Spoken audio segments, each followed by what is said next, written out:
Saludos cordiales participantes del curso Fiscalización Ambiental. En esta oportunidad vamos a analizar los contenidos del módulo 2 correspondiente a la normativa ambiental transversal y sectorial. Comenzamos. Algunos datos importantes que anteceden al análisis de la presente normativa tenemos. En el año de 1992 se celebra la Conferencia de Río de Janeiro, que a su vez propicia el Convenio sobre la Diversidad Biológica, que entra en vigencia un año después en el Ecuador. Ya en el año de 1993 se crea una Comisión Asesora Ambiental como producto de este tratado al que se adhirió el Ecuador. En el año de 1994, en la administración del entonces presidente Sixto Durán Ballén, se establecen las políticas ambientales básicas generales. Posteriormente, en el año de 1996, se crea el Ministerio del Ambiente a través del registro oficial número 40 del 4 de octubre del año de 1996. Posteriormente, en el año de 1996, se establecen asimismo las políticas ambientales básicas específicas y las políticas y estrategias ambientales nacionales. Sin duda, el conclave del Río de Janeiro incidió para la inserción de normas ambientales en la Constitución de 1998. Respecto al análisis de las constituciones del 98 y 2008, es que en ambas constituciones ya hay avances respecto al reconocimiento de las personas que tienen el derecho a vivir en un ambiente sano, ecológicamente equilibrado y libre de contaminación, de forma de preservar el medio ambiente y garantizar su desarrollo sustentable. En el año de 1998, con la Constitución, también se promulga la Ley de Gestión Ambiental, publicada en el Registro Oficial 245 del 30 de julio de 1999 para cumplir con los objetivos de la Ley Suprema en ese entonces vigente. La Constitución del 2008 se aprueba mediante referéndum por todos los ciudadanos ecuatorianos. Hasta la presente fecha rige como máxima ley suprema en el país. La Constitución de la República del 2008 expone también asimismo un importante avance en materia de derecho ambiental, pues le antecede el más alto interés constitucional para la construcción de una nueva forma de convivencia ciudadana y alcanzar el buen vivir, summa causa. La Constitución en todos sus articulados se consagra primordialmente a garantizar la protección de su riqueza natural y a la que tienen derecho todos sus habitantes. En esta parte se habla acerca de la jerarquía de leyes del Ecuador. Nos hemos basado en el artículo 425 de la Constitución, en donde establece el orden jerárquico para la aplicación de normas en el siguiente orden. Así también nos hemos servido de la pirámide de Kelsen para poder hacer esta construcción. Sobre la base de la pirámide está la Constitución, que rige como ley suprema. Le siguen los tratados y convenios internacionales, las leyes orgánicas, las leyes ordinarias, las normas regionales y ordenanzas distritales, los decretos y reglamentos, ordenanzas, acuerdos y resoluciones y demás actos y decisiones de los poderes públicos. La definición de las normas del ordenamiento legal siguen así. La Constitución de la República la Constitución de la República rige como la ley suprema a nivel nacional. Los tratados y convenios internacionales son acuerdos legales celebrados entre las naciones que ayudan a facilitar relaciones en materia ambiental y de conservación entre ellas. El Ecuador, entre algunos tratados y convenios internacionales, se encuentran Convenio sobre la Diversidad Biológica, Convenio de Ramsar, Convenio Marco de Naciones Unidas sobre el Cambio Climático, Convenio sobre el Comercio Internacional de Especies Amenazadas, Convenio de Brasilia sobre el control de movimientos transfronterizos de los desechos peligrosos y su eliminación, el Convenio UNESCO sobre Patrimonio Cultural y Natural, entre otros. Las leyes orgánicas, por su parte, son herramientas útiles para ejercer cambios significativos o de vital importancia en el modo de operar el Estado. Estas, por lo general, son promulgadas por el Ejecutivo y se aprueban por la Asamblea. Las leyes ordinarias, en cambio, son leyes que son aprobadas por la Asamblea. Se presentan en distintas etapas: una iniciativa, una discusión, una sanción y finalmente una promulgación. Las normas regionales y ordenanzas distritales son normas elaboradas por un organismo de normalización en el ámbito continental que agrupa un determinado número de organismos de normalización.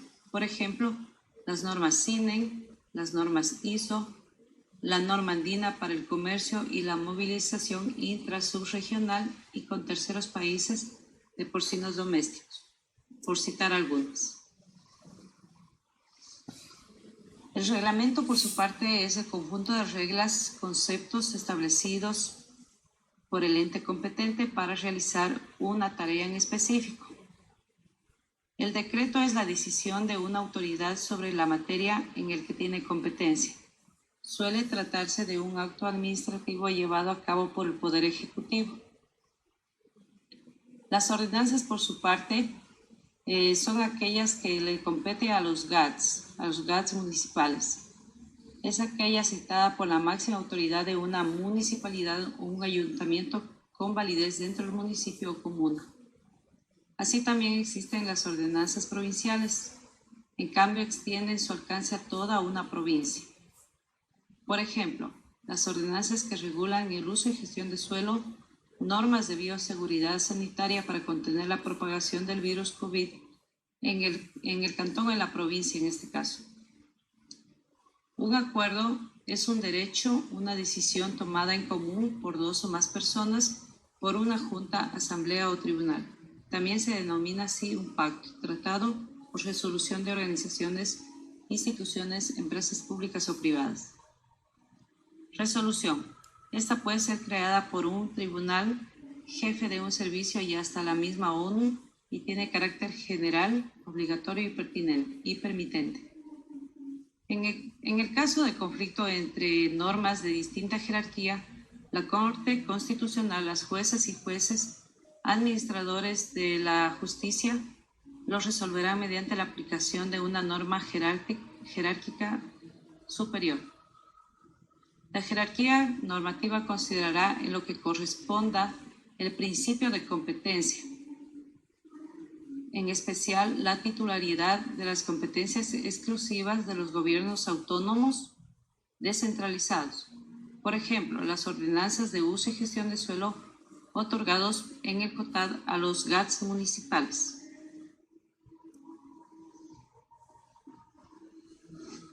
En esta parte se ha hecho un análisis general de la normativa ambiental transversal y sectorial. Vamos a hablar acerca del Código Orgánico Ambiental publicado en el suplemento 983 del 12 de abril del 2017. Este Código Orgánico deroga algunas leyes.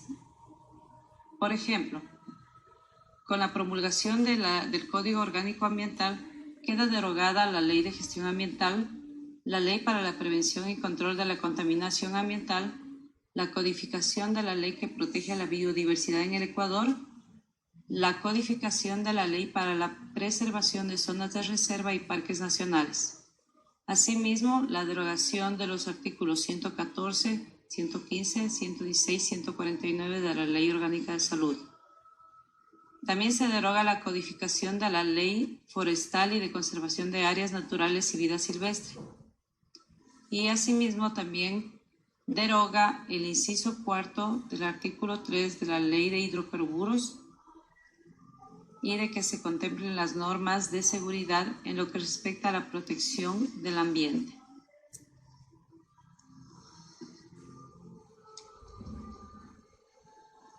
La Constitución del 2008, en su artículo 395, reconoce los siguientes principios. Las políticas de gestión ambiental se aplicarán de manera transversal y serán de obligatorio cumplimiento por parte del Estado en todos sus niveles y por todas las personas naturales y jurídicas en el territorio nacional.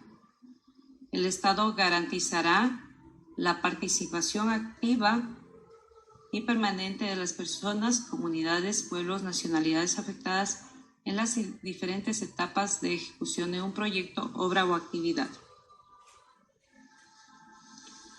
Un dato importante es que a través del Decreto Ejecutivo 1630, el entonces presidente Rafael Correa, en su artículo 1, transfiere al Ministerio del Ambiente todas las competencias, atribuciones, funciones y delegaciones que en materia ambiental ejerzan la Subsecretaría de Protección Ambiental del Ministerio de Minas y Petróleos, la Dirección Nacional de Protección Ambiental Minera DINAPAM y la Dirección Nacional de Protección Ambiental Hidrocarburífera DINAPA. Como ya se dijo anteriormente, a través de la promulgación del COA queda derogada la Ley de Gestión Ambiental. En el COA, el proceso de evaluación de impactos ambientales de todo proyecto, obra o actividad queda a criterio de catalogarse como de bajo impacto, mediano impacto y alto impacto. Se deberá consultar al catálogo de actividades para determinar la magnitud de los impactos. Asimismo, en el COA ya se introduce un libro respecto al cambio climático y otro aspecto importante es que en el COA obliga a los GATS autónomos al ordenamiento de sus áreas protegidas. Por ejemplo, en los casos en que existe la presencia humana de áreas protegidas, el COA establece la posibilidad de redelimitación de las áreas protegidas, pudiendo ser la solución al problema.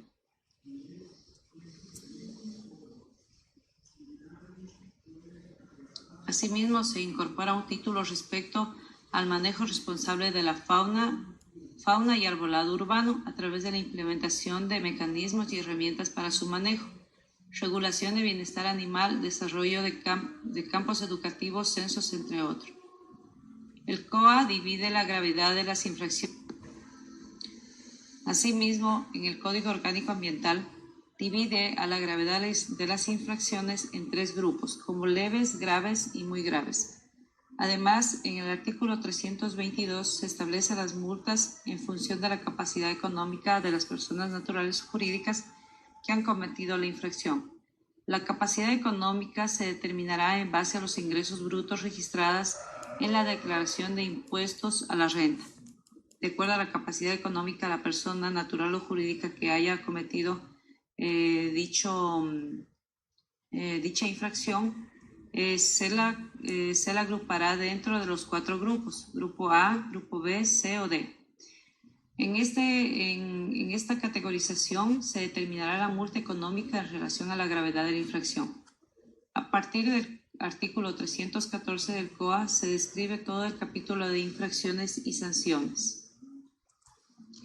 El reglamento de aplicación del Código Orgánico Ambiental, en el capítulo 3, acerca de los mecanismos de control y seguimiento de la calidad ambiental, en esta parte se indica acerca del cumplimiento de realizar determinado estudio dependiendo de la categorización del proyecto, obra o actividad, así también como la periodicidad con la que se deben presentar las auditorías ambientales de cumplimiento. En los artículos 482 al 497 se puede analizar acerca de los mecanismos de control y seguimiento de calidad ambiental. En el título 6, respecto a la gestión integral de sustancias peligrosas, en los artículos 520 al 526 se encuentra estipulada toda esta parte de la gestión de sustancias peligrosas. Y en los artículos 527 al 535 se habla acerca del registro de sustancias químicas. En esta parte vamos a hablar acerca de la Ley de Patrimonio Cultural. Esta Ley de Patrimonio Cultural está publicada en el Registro Oficial 465 del 19 de noviembre del 2004.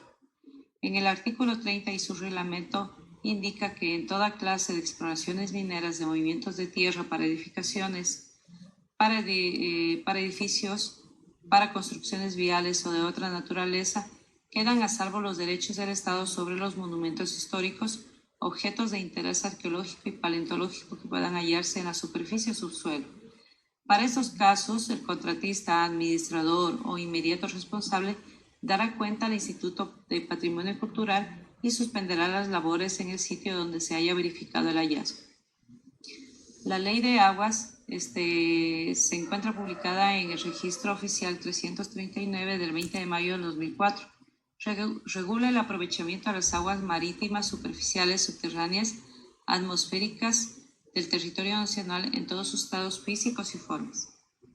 La Ley Orgánica de Salud, publicada en el suplemento 423 del 22 de diciembre de 2006, tiene como finalidad regular las acciones que permitan efectivizar el derecho universal a la salud consagrado en la Constitución Política de la República y de la Ley. Se rige por los principios de equidad, integralidad, solidaridad, universalidad, irrenunciabilidad, indivisibilidad, participación, pluralidad, calidad y eficiencia, con enfoque de derecho intercultural, de género y biótico. El Reglamento de Seguridad y Salud de los Trabajadores y Mejoramiento del Medio Ambiente del Trabajo. Las disposiciones de este reglamento se aplican a toda actividad laboral y en todo centro de trabajo, teniendo como objetivo la prevención, disminución o eliminación de los riesgos del trabajo y el mejoramiento del ambiente laboral. La Ley Minera, cuya última modificación fue el 21 de mayo del 2018, el objeto de la presente ley es que norma el ejercicio de los derechos soberanos del Estado ecuatoriano para administrar, regular, controlar y gestionar los sectores estratégicos mineros. En el artículo 6 de esta ley minera, el Ministerio Sectorial está definido por la Presidencia de la República, es el órgano rector y planificador del sector minero. A dicho órgano le corresponde la aplicación de políticas, directrices, planes aplicables en las áreas correspondientes para el desarrollo del sector, de conformidad con lo dispuesto en la Constitución y la ley, su reglamento y los planes de desarrollo que se establecen a nivel nacional. La Ley de Caminos, promulgada mediante Decreto Ejecutivo Supremo en el Registro Oficial 285 del 7 de julio de 1964. Es el órgano rector de la vialidad a nivel nacional, le compete al Ministerio de Transportes y Obras Públicas, para lo cual, en el caso de las está facultado a solicitar la explotación de canteras. La explotación de canteras se realiza para la explotación de canteras. El Estado y las entidades encargadas de un camino podrán explotar libremente las canteras de piedra, arena y otros materiales necesarios para la construcción, mejoramiento, rectificación o mantenimiento de los caminos públicos. En el decreto ejecutivo del Reglamento para Libre Aprovechamiento de Materiales, en el artículo 4 indica que el Ministerio Sectorial, es decir, el Ministerio de Minería, a pedido de una entidad o institución pública, otorgará la autorización de libre aprovechamiento de materiales en estricta relación con el volumen y plazo de vigencia de la ejecución de la obra. En el artículo 5 se habla asimismo que para obtener la autorización de libre aprovechamiento de materiales de construcción, la entidad o institución pública, paralelamente a la preparación de los pliegos contractuales en función de la obra a contratarse y sin necesidad de que concluya el proceso de contratación de la misma, preparará los documentos necesarios y presentará de forma oportuna una solicitud al Ministerio Sectorial con la información que indica en el reglamento. La Ley de Hidrocarburos, cuya última modificación fue el 21 de agosto del 2018, en el artículo 9 indica que el ministro sectorial es el funcionario encargado de formular la política de hidrocarburos aprobados por el presidente de la República, así como la aplicación de la presente ley. Está facultado para organizar su ministerio en los departamentos técnicos y los administrativos que fueran necesarios y proveerlos de los elementos adecuados para desempeñar sus funciones. La industria petrolera es una actividad altamente especializada, por lo que será normada por la Agencia de Regulación y Control. Esta normatividad comprenderá lo concerniente a la prospección, exploración, explotación, refinación, industrialización, almacenamiento, transporte, y comercialización de los hidrocarburos y sus derivados en el ámbito de sus competencias.